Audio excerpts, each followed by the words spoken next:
Bryan Post grew up alongside an adopted sister after having been adopted out of foster care himself. As an adult, he found his first mother and some siblings as well. He became fascinated by people and how they work, and then a mentor steered him towards psychotherapy. Learn more about the parenting strategies he developed and how he uses them to help other adoptive families this time on Adoption Uncovered.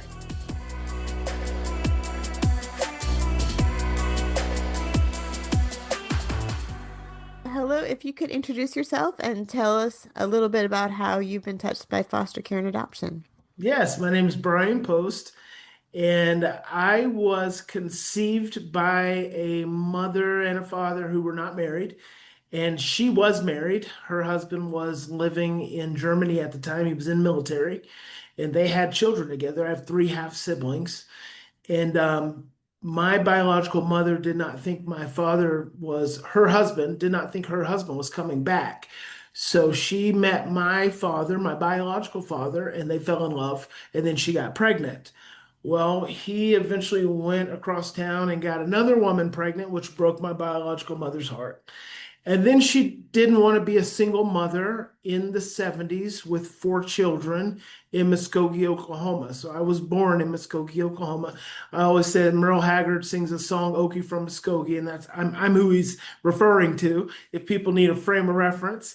And so my biological mother told her husband that she was pregnant, and he said, "Well, you have to have an abortion." She didn't because he was in Germany. So 37 years later, when I found her, she said, I need to call you back." She said, "I'll call you tomorrow." And I said, "That's fine." And she called me 30 minutes later. She said, "Baby, you're right. I'm your mom. I've been praying for you." She said, "I had to tell your husband." I had to tell her husband. Only two people knew that I were alive, and that was my mom and her older sister. And so I was placed for adoption. I was in a couple of different foster placements, and then I was adopted by my adopted parents, who I refer to as my mom and my dad, Bill and Opal Post, and they raised me. And I had an adopted sister also. We weren't biological. We were two kids growing up in small town Oklahoma, 2,000 people, a great little nostalgic town, Mountain View.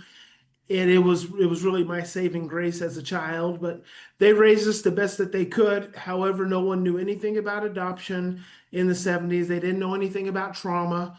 So our parents, they did the best that they could with what they had to work with, but they were very old school, very traditional in their approach, and much the same as is traditional parenting practices these days. When you get stressed and you punish, or as we call it, discipline, which even though the definition of discipline is to teach and not to punish, you tend to do more of what's not working. And so that's the dynamic of stress. Stress causes you to do the exact opposite of what's effective.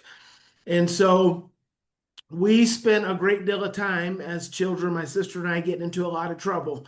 The difference was that my biological mother, one of the first things she said to me when we finally did meet in person, she said, "I love being pregnant."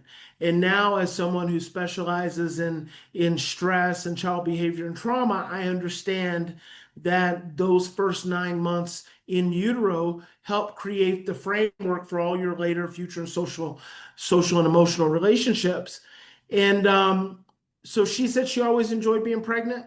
She didn't smoke, didn't drink, ate the right foods, got lots of exercise. And I had three half siblings, all like I'm 52 years old. I had a sister, she passed away 7 years ago. She was 53. I have a half brother who's 50. Well, no, I have a half brother who's 53. I had a half sister who passed away from breast cancer. She was 54. And then I have an older brother who's 55.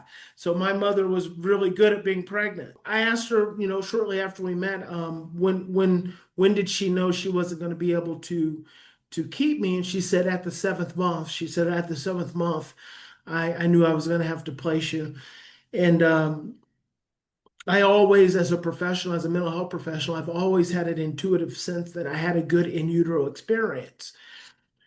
We know from science that as early as the fourth week after conception, the fetus starts to develop the mechanisms for hearing. Nadine Burke-Harris says in the first year of life, you're developing 1 million neural connections per second. by the fifth year of life, you've established, all of your blueprints for your future social and emotional relationships. So my saving grace was that my biological mother really enjoyed being pregnant, which I believe gave me an opportunity to be exposed to a lot of oxytocin instead of just an outpouring of cortisol. Now, if you contrast that to my sister, to my adoptive sister growing up, she was born to a single mother, so she was conceived to a single mother. She drank alcohol, may have used drugs. She was 3 months premature. She weighed 3.5 pounds when she was born, and she spent the first 3 months of her life in an incubator. So, from a core foundational neuroscientific standpoint, my sister came into the world emotionally and developmentally arrested, and she never developed out of that. So between her issues and my issues and my parents' own past trauma, because both of my adopted parents, they were children of alcoholics. My mom watched her dad die of a heart attack at the kitchen table when she was only 9 years old. All the siblings had different stories for how he died because no one talked about it. I say in my work now that the root of what I believe most behavior challenges are these days in families is unexpressed grief, because no one's expressing grief because we're so uncomfortable with feelings. And then my own father, his father was killed in a bar when he was a teenager, and then he went to Vietnam, came back from Vietnam with severe post-traumatic stress disorder. So you pretty much combine four individuals, all with trauma histories, and that's the best way to get another World War III. So I always say we grew up in World War III. My parents dealt with stress and dealt with our behavior issues by hitting and yelling and taking things away. And then what that does, unfortunately, it doesn't allow the brain an opportunity to heal. So children grow up, they grow up, they grow, children grow up, but they don't grow better. And so, they end up going into early adulthood with all of these issues and these traumas that they haven't had an opportunity to work through or even know about, because typically we just don't have a society that is set up that way. So that's a little bit about my history and how I was touched by adoption. I also have an adopted son. He's 31 years old. His name's Kevin. Oh, wow. Yeah. And I know you mentioned that you went into this field of social work, of dealing with other people that were so similar. What drove you to that career field? I think I was always just naturally a people person, number one. And number two, I had a mentor when I was in graduate school who just saw something in me. And he's the one who kind of directed me towards doing psychotherapy. And so I got into doing therapy very early, working with families, at-risk families, juvenile detention families, and just had a knack for it and just kept doing it. And then I started to learn about attachment theory and about attachment challenges, and I met a lot of important people in the field, and it just, I think that combination with my own interpersonal experience just really directed me towards wanting to do this work, and just to step into the reality that this is my passion, and it's really my purpose, my life purpose. Right. And I know you've kind of developed sort of a system that works for you, that you feel like addresses these points. How did you develop that over time? So it's a love-based parenting model. It's kind of a love-based therapy model, and it's based on around a theory called the stress model. And the stress model says all behavior arises from a state of stress. In between the behavior and the stress is the presence of a primary emotion. There are only two primary emotions, love and fear. It's through the expression, the processing, and the understanding of the fear that we calm the stress and diminish the behavior. And the way I got to that really is just years of real intensive work with families, and lots of research and lots of studying, and never really taking kind of the status quo opinion as as fact. And so I would just, I would hear something and I would need to research it. And so the common thing when I was getting started was that, attachment was this great occurrence that happens between the child and the parent, you know, shortly after birth or after the child's adopted, and so they get attached. And the reason adopted children have so many issues is because they have an attachment disorder, because their attachment with their biological parent was basically a trauma scenario, and therefore they can't trust other parents. And so I thought, that seems interesting, but that actually doesn't really fit for my own perspective as an adoptee. So I'm like, maybe I'll just keep researching. And I did. I kept researching, and I was very fortunate because I I was actively practicing and learning and working and researching during the 90s, which was the decade of the brain. So there was all this amazing neuroscience coming out with Alan Shore and Alan Shroff and Mary Ainsworth. Everyone was reviewing her old attachment stuff.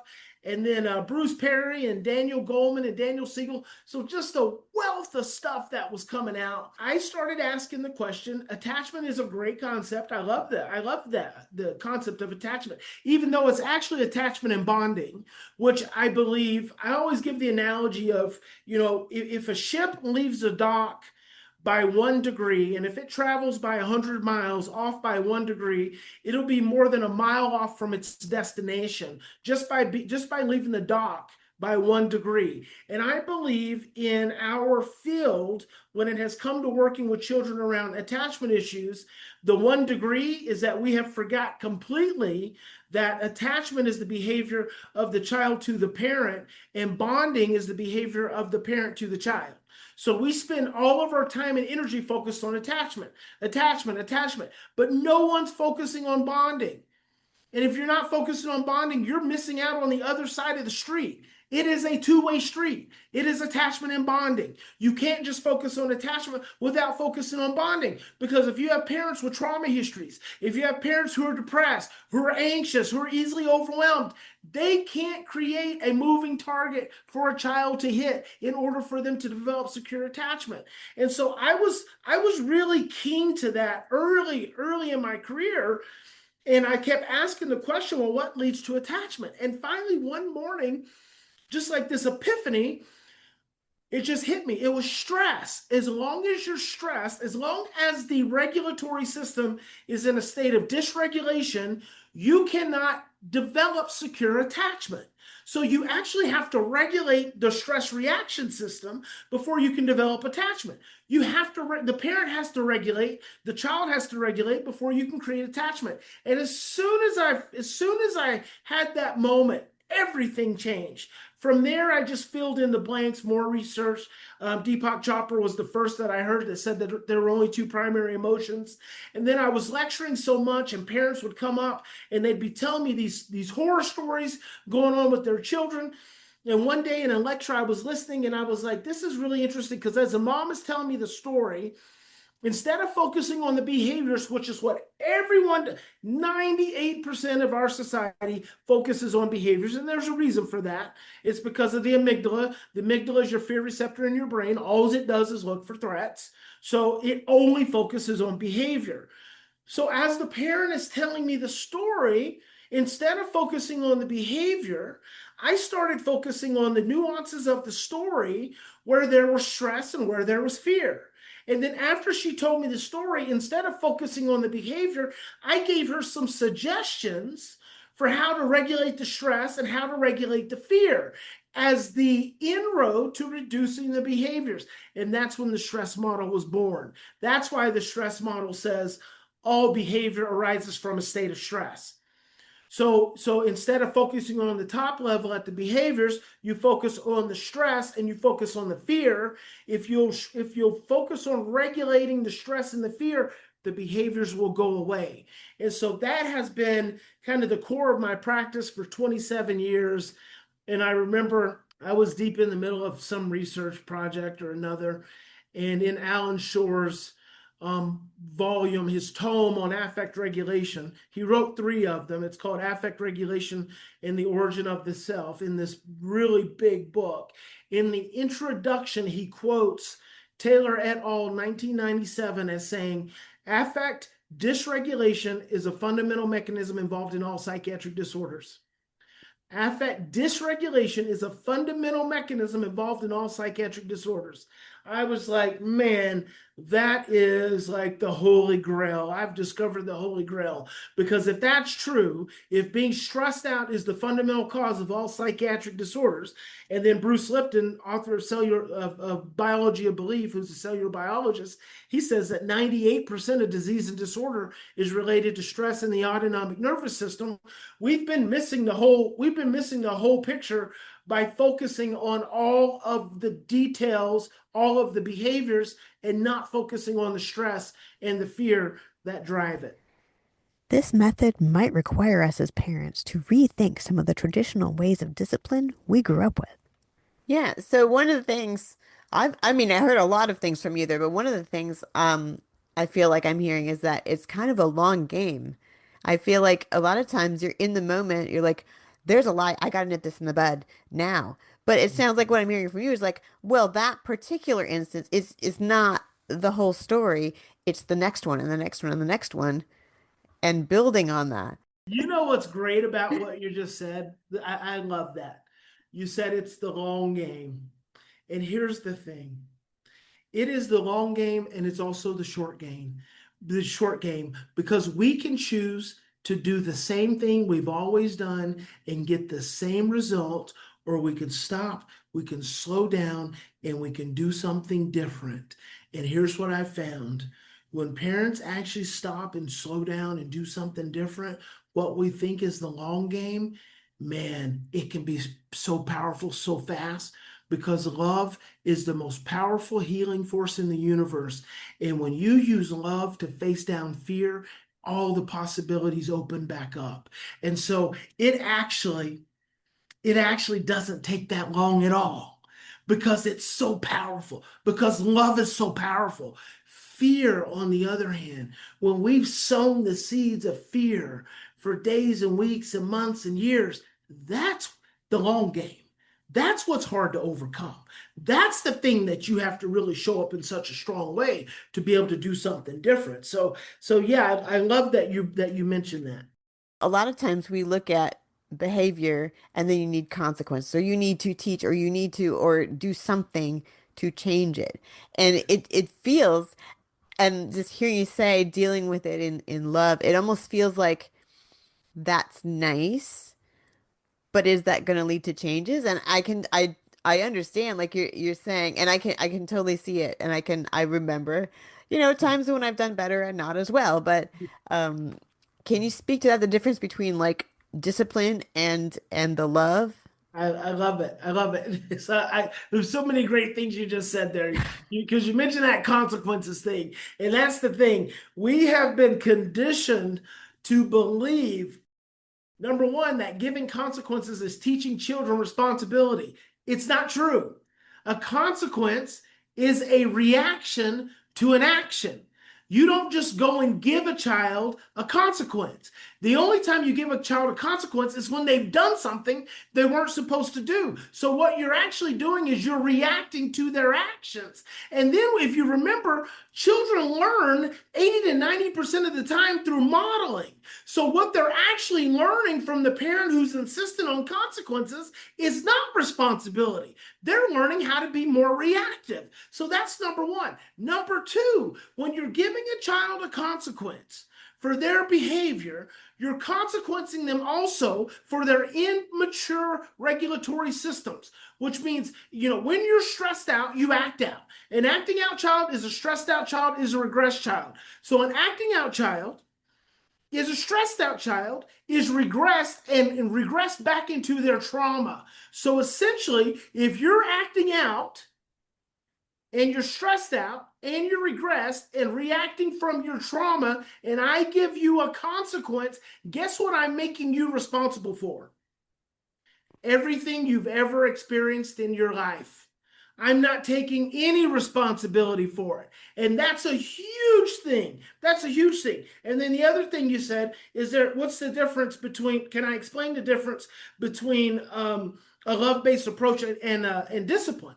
And the difference is discipline is a love-based approach because the definition of discipline is to teach, not to punish. And so then you go back to the Bible, and when people talk about spanking children, which is still 90% of adults in society still believe it's okay to hit kids. So you think about that, and you think about how we use the Bible for validation of that, and how that's sewn down through the decades and through the generations. When we talk about the spare the rod, spoil the child, we're talking about the shepherd raising the sheep. And in biblical times, the rod was a short, about a 2 foot club, and the staff was a long kind of cane with a hook on it. The rod was used to guide the sheep, and the staff was used to pull them back into line when they strayed, to pull them back into the flock. The rod was not used by the shepherd to beat the sheep. The rod was not used by the shepherd to hit the sheep. So we have this this distorted belief that we should hit our children in order to protect them. But that is a flawed belief system, because if the shepherd hit his flock, guess what would happen? They would become afraid and they would flee, and then guess what would happen? They would get eaten by the coyotes and the wolves. So spare the rod, spoil the child means spare a child guidance, and they will be spoiled to the ways of the world. So if you really want to practice discipline, which is to teach, not to punish, then you want that child to be in a clear state of thinking, and you want their short-term memory to be available. Now, if people would really take into consideration what Joseph Ledoux said when he said, in times of stress, when we're stressed out, we are not thinking clearly and we cannot remember. If parents could take that into consideration, if teachers could take that into consideration, then we would understand that when our children are stressed out, that is the worst time for us to try to teach them something or discipline them, because discipline is the definition of teaching. So when you're practicing a love-based approach, what you're ultimately having to do is take responsibility. Truly take responsibility. Taking responsibility does not mean punishing you. Taking responsibility means taking responsibility. Well, what does that look like? Well, it means if I ask you to get off of the television in 1 hour, and 1 hour comes and you can't get off the television, my taking responsibility is to not give you an hour next time. My taking responsibility is to give you 50 minutes. Because 1 hour is too long, because I'm setting you up for failure. If I know you can't get off in 1 hour and I let you go and do 1 hour again the next day, and then I punish you because you won't get off, I'm not taking responsibility. So I have to say, look, man, Johnny, I'm failing you, bud. I'm letting you be on that television for an hour, and you are showing me time and time again that an hour is just too much for your brain to handle. And if I give you an hour tomorrow, man, I gotta be like the worst parent in the world. I don't want to give you an hour tomorrow. I'm going to give you 50 minutes. And then we'll see how your brain tolerates it at 50 minutes. And if it can't tolerate it at 50 minutes, we'll go back to 30 minutes. We're going to push it on back until I feel like I'm not setting you up for failure. That's me having to actually be involved and engaged and take responsibility and not blame and not shame and not punish. Brian's method has a lot of thought and research behind it, but as you see it work out in real life, it can seem like a small action that could never lead to positive results. I mean, you're advising us all to breathe, which is great because I do need to be reminded of that for sure. But what's some of your biggest pieces of advice that you give to parents? That probably actually is the most important. The most important is that in times of stress, you have to start breathing. You have to start breathing. You take 3 to 10 deep breaths, and I'll give you a story. I'll give you a couple of them to because it's so when I say something like breathing, people are like, oh yeah, well, that's just breathing. I mean, I need practical solutions. And here's the thing, I try to tell people, I'm like, You can learn all the tools and the techniques until you get stressed. And when you get stressed, guess what? Those things go right out the window. See, that's the problem with being trauma informed. Everyone talks about being trauma informed, but the Mhm. problem with being trauma informed is that that's a cognitive framework. And trauma is not cognitive. Trauma is emotional. Adoption is emotional. Foster care is emotional. Parenting is emotional. So the moment you get stressed, guess what? You forget all that stuff. That's why breathing is so important. So I had a mom, she reached out to me once and she said, my daughter talks nonstop about nothing at all, incessant chatter. She says, she drives me crazy. What can I do about that? And I asked, I said, do you ever listen to her? And she said, no. I said, well, let's start with that. 20 minutes in the afternoon, as soon as she gets home, turn the television off, put down the newspaper, the magazine, and just listen to her.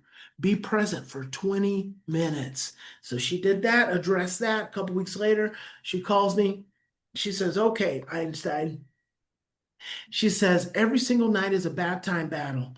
She said, when I go in my daughter, and her daughter's nine years old, she said, when I go in my daughter's bathroom or in her bedroom, I say it's time to take a bath, and as soon as I do, she starts flipping out, kicking and screaming. She falls out on the ground, kicking and screaming and then and then I jump on top of her and I hold her down until she calms down. And once she's calmed down, then we both go in the bathroom. And as soon as she sees the bathtub, she starts flipping out, kicking and screaming again. But this time she's getting in that bathtub. Even if I got all my clothes on, I'm putting her in that tub, water splishing and splashing everywhere. We're getting that bath done. And then we get the bath done. We both fall out on the floor, exhausted, water everywhere, and then she won't go to sleep.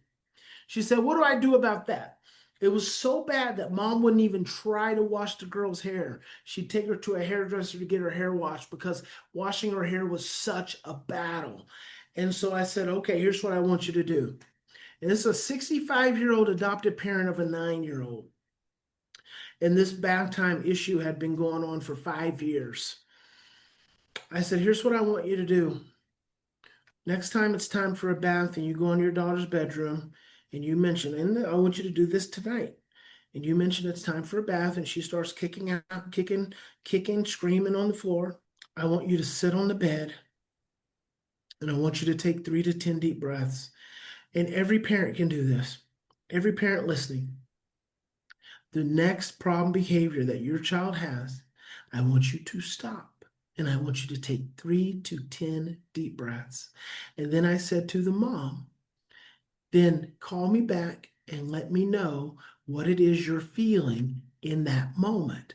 Because, see, I know the daughter's having an overwhelming reaction. Clear on that. I want to know what mom's feeling. What I don't want mom doing is restraining the child, jumping on top of her and restraining her, because that's not solving anything. That hadn't solved anything in 5 years. I don't want to keep doing that. I'm not that crazy. Like, right? I don't keep doing the same thing and expect a different result. I'm just not crazy. I am crazy, but I'm not that crazy. And so mom said, well, that doesn't seem like very sound therapeutic advice. I said, well, you reached out to me. I didn't reach out to you. So give it a shot. Let's see what happens. So 4 nights later, mom calls me. She says, you're never going to believe what happened. I said, try me. She said, I went into my daughter's bedroom. I mentioned bath. She started flipping out like she always does, kicking and screaming. But this time, instead of jumping on her, she said, I sit on the bed. She said, I'm sitting there on the bed while my 9-year-old's flipping out, throwing his tantrum in the middle of the floor. She said, I felt like an idiot sitting on the bed while she's throwing his tantrum. But do you realize in less than 10 seconds, she completely stopped what she was doing, climbed up on my lap as if she needed a hug, and then she went and got in the bathtub. That was the beginning of the end of their bath time problems after 5 years. Now, why? Because when the little girl was picked up by Child Protective Services, she had lice so thick on her you could pick it off with your fingers. So taking a bath was like PTSD. Mom, when she was a little girl, she had an older sister, used to make her sit down and would scream in her face, and mom said it would terrify me. So when the 9-year-old is triggered into her PTSD about the bath, and yelling and screaming. Mom's triggered into her PTSD about her older sister. So she's in shock. 9-year-old's on shock. Mom's jumping on top of 9-year-old. And it's just a recurring negative feedback loop. So we interrupted that, and that became the end of those problems.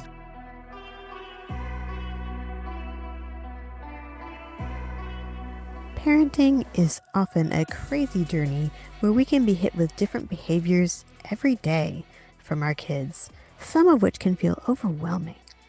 It could be that Brian's approach is just the thing you need to try on those days when things aren't going right.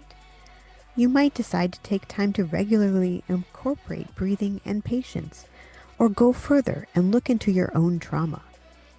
To learn more about Bryan and get his book detailing his parenting techniques, check out the links on my website, adoptionuncovered.com. And thank you.